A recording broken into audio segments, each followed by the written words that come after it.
have, this all important conversation. You know that in the last week, the Bank of Ghana actually, dismissed some, over 100, over 100, Yeah. okay, of, its staff members. Now, what we are hearing is that they've actually decided to recall these persons and give them extended, probation. Why? What do the analysts make of this? Martin Kpebu is a private legal practitioner, and he's joined us on phone. We're also expecting Franklin Cudjoe to join us. Martin, good morning. Thank you very much for joining us. Right. Good morning. How about you, sir? Good. I hope you're doing very well this morning. Now, Yes. so when that happened, Thank you. these persons were told had their contracts terminated because they were on probation. Yeah. Now, the Bank of Ghana says, okay, our laws permit us to re-engage persons whose contract we terminate, provided their skill sets are still needed. And so these persons have been recalled and given an extended probation. Really, Martin, from where you sit, is this Bank of Ghana just giving them an extended probation, or is just because of the pressure from the populace forcing them into a 180-degree change? I would think that on the balance, it's largely as a result of the Bank of Ghana's magnanimity. Because you know that the political pressure only lasts for so long and then it goes. So notwithstanding, or let's say, even though I heard the minority grant a press conference, etc., right? It has its own limitations. It's not as if in Parliament, if the governor went there, they have enough numbers to, cause his dismissal or any substantial damage. So on the balance, it shows that the governor is a listening governor. Okay, he's more humane than they were in previous times. I'm not seeking to equalize, but this thing didn't start today. It's always been there. It's always been there. And because our systems are weak, even if there is evidence, you are not likely to get it to prove that the Bank of Ghana did anything wrong. Because from the bank's own response, they said these persons didn't pass the rigorous assessment. Yeah, so Martin, if they didn't pass the rigorous assessments, why re-engage them? Yeah, so give them a second chance. And I'm in favor of a second chance because if these persons pass their various degrees, etc., then it tells you that maybe something went wrong during the assessment. Perhaps they didn't understand. And understanding the whole context and questions is very important.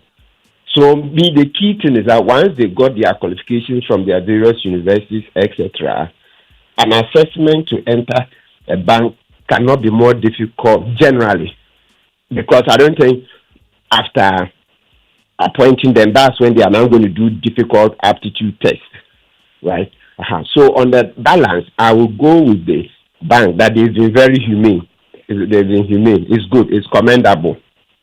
What if, for instance, the bank terminated their contracts solely on political reasons and had nothing to do with their performance? Would you still say they've been humane? So we are answering hypothetically, right? But not that this is what really happened. Yes, if they did, I would even say double humane. Because, Winston, look, let me tell you that it's even good you've spoken with me. I'll give you a few details. Okay, not all. Look, let me tell you, just for standing up against the bad governance of President Kufuor, right? There was this state institution. It's quite close to Bank of Ghana. Just for my comments alone, when they saw a client wanted to hire my services, all right, in terms of a contract I was executing, they told the client that this guy is NDC, remove his name, a lawyer. Which institution is that, Martin? Oh, that's what I said. It's okay. I don't want to muddy the waters, but at least it's good that we mention so that you will see. It's right. Me. It's good. Yeah. You mean And you I mean even you tell you mean that's why I've given an further details institution that that institution is was close warned to Bank against of dealing with Ghana. you? Yes. Yeah, they said remove his name. And the client had to remove my name. I'm telling you. That's why I said I don't need to mention the name so that the thing will escalate and, no, it make me center of additional attention. But I'm telling you that this thing runs deep. They said remove his name and told the contractor that we've been telling you are NDC. You deny it. You see, today you've brought your brother, an NDC lawyer. That's what they said. And I'm telling that place emphasis on the point that institution is close to the Bank of Ghana. That's where I want you to look. Hold on 1 minute from you. Hold on 1 minute from you, because Franklin Cudjoe is joined the conversation now, president of Imani. And Franklin Cudjoe, one of those who took to social media to actually say, why would such a thing? Franklin, well, now we hear that has been reversed. I'm sure that should bring you a lot of joy that over 100 Ghanaians get back to work, right? Oh, good morning, Winston. Good morning, Mr. Kpebu, Lawyer Kpebu. Well, ordinarily, we shouldn't be really rejoicing over what I call these rather, I don't want to use a negative adjective, but I feel it's a bit too inquisitorial. And once you don't carry the public along as to why these things were terminated, these persons were terminated, then it begins to sound as though it's some sort of there's some high-handedness. But I have to be honest with you. I totally respect the current governor to think that he was dealt with in the similar circumstances. I doff my hat to him, really. I mean, I can understand that, well, we need to offer reparations. But this should not be happening. If indeed these persons were correctly recruited and then also and later appointed. Having said this, though, I must make the point quickly that politicians have different shades of politicians are from the same mother.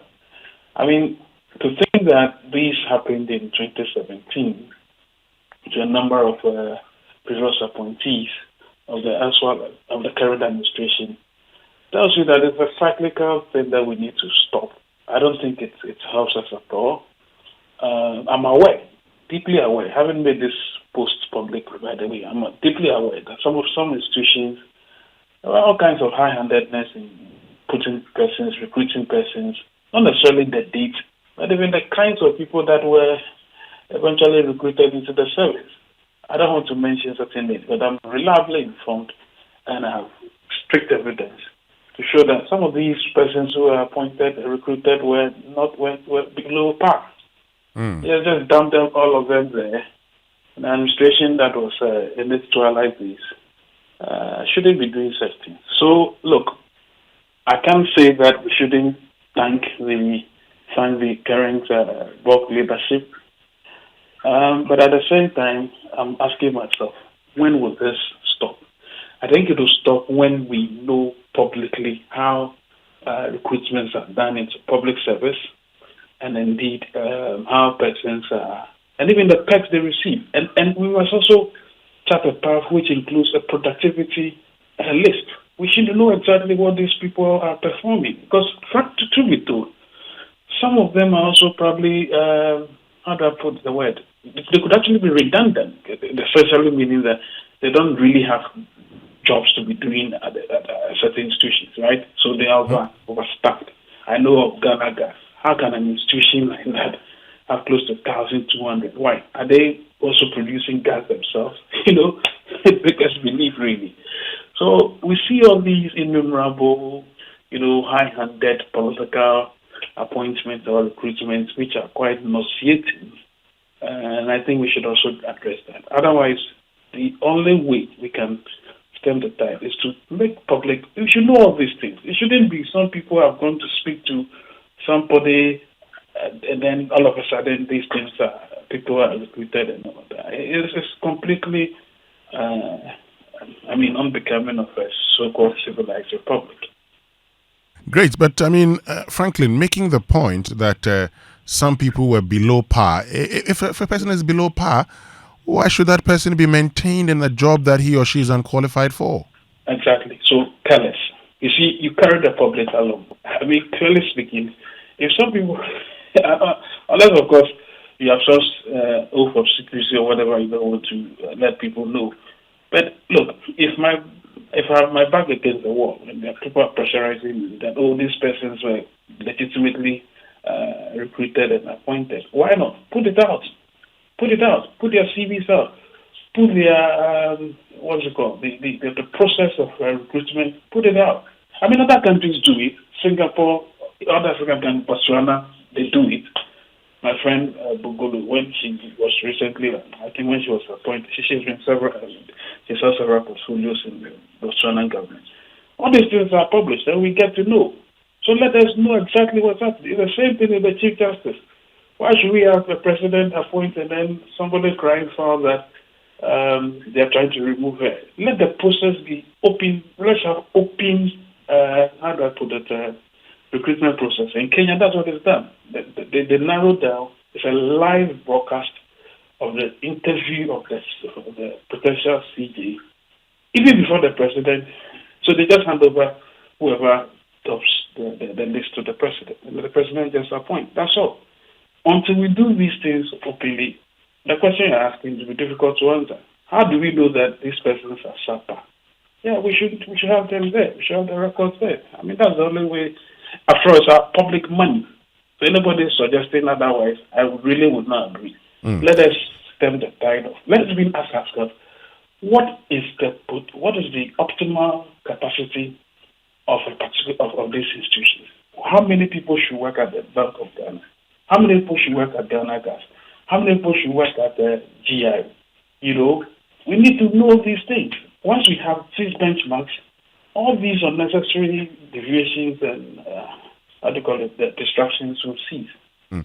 If I get you clearly, Franklin, what you're saying is that it should be possible for us to know the ceiling of all state institutions when it comes to number of employees, yes, so that no government comes in and then decides to pack these institutions. Yeah, I mean, look, my good friend Ken did something similar. The Minister of Finance brought in all kinds of people, almost like the parallel recruitment agency. This is just not on, So why not sacking the people who are working? They actually made them just redundant. They brought other people. You can't run a country like that. I mean, everybody lives at the expense of the states. What is this? And people want more statism, more state involvement in our lives. It's quite nauseating, really, to tell you the truth.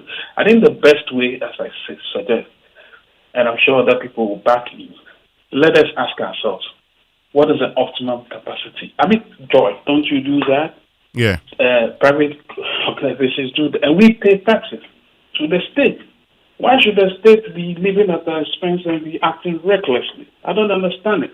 So we should get the state to also throw a particular line. How many people should work here? What are their portfolio? In fact, I think you give me an idea. Maybe Manny and Joy should actually team up to do this. Let's audit all the institutions, exactly who they are, whatever they are doing, and people can choose to take us to court. We'll publish it and say, no. In fact, you have to even give us timelines and productivity schedules. If you have this number of people working, you want to exact this amount of productivity.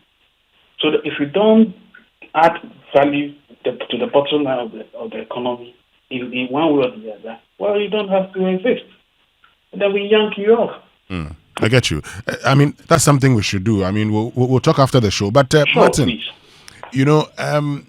Let me just bring you in on this. People had gone to the Supreme Court years ago, which actually, so because we're looking at also the partisan interest, had gone to the Supreme Court that had actually ruled that for CEOs, they could not, they didn't have to lose their positions with the coming into office of another government, just like that, unlike the directors, the board members. Unfortunately, that has not happened. The question is, how do we deal with this politically influenced recruitment and terminations of appointments once and for all? Well, Okay, Winston, a small clarification on the Supreme Court judgment, and then we come to this one. You see, yes, based on the Supreme Court decision that don't move people anyhow, right? Yeah.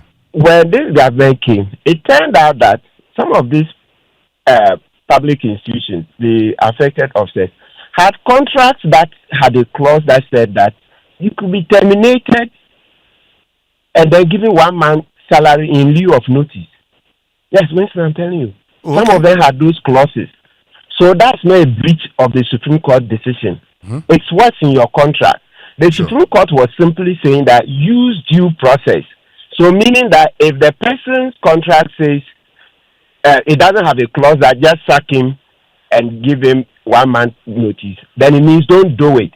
So if it has a process like Article 146 proceedings, that's removal of like Superior Court justices and CJ, then use it. That's what the Supreme Court was saying. But the Supreme Court didn't mean that if the contract says you can be terminated and given 1 month salary this in lieu of notice, they shouldn't do it. No. Sure. It just means go by what is stipulated in the contract, rule of law. Okay, good. Now the second part of the question, how are we going to stop? Now, let me mention that the history of this thing is several hundreds of years. Remember, there was a man who assassinated a U.S. president because he didn't get a job that the president had promised that when he took office, if he won the elections, he would give him. That's President Garfield. President Garfield was assassinated because a supporter, someone who supported him to win the elections, didn't get a job. So what I say is that to the extent that it's been several hundreds of years in existence, in the US, in UK, Ghana, even in Ghana here, remember the Salah case when Buzia came, removed Apollo 5, over 500 people. Yeah. Okay, yes, etc. We will have to continue talking against it, and then day by day, year by year, we'll be refining ourselves. But one thing is clear, it can never totally go away. No, that one, it doesn't look like it based on experience. Because even in the UK, when the Keir Starmer took over, yes, some of the people had to go. Those who were aligned with the previous government, Sunak's government. And often we say the civil service is neutral, etc. It's not true. That's one opinion of it. If you listen to read the papers of the best, or let me say very high-ranking persons when it comes to civil service, etc. They are partisan. They help a government in power. So when they help a government in power, right, and the next one comes and says, no, what you and the previous government were doing is not aligned with my manifesto, you will go. So when I hear people say, "Oh, civil service they are neutral," I'm like, "You are joking. You don't even know what you are talking." Yeah, but Martin, he can do another thing where he's not so close to your corridors of power. So we know, for instance, that chief directors there's been a reshuffling amongst the chief directors. Nobody's complained because they're still working. Oh, they'll complain. Maybe they've not been bold enough to come to radio because generally there are no jobs in Ghana. So a wise one knows that, well, as long as I still get, a salary that can feed my family, let me keep quiet. So, but there's a lot of grumbling. So I'm just saying that your question was, how are we going to end it? Yeah. And I'm saying from the nature of human beings, no, it can't end. Okay. Thank you very much, Martin Kpebu and Franklin Cudjoe, for making time to join us this morning. We're grateful to you.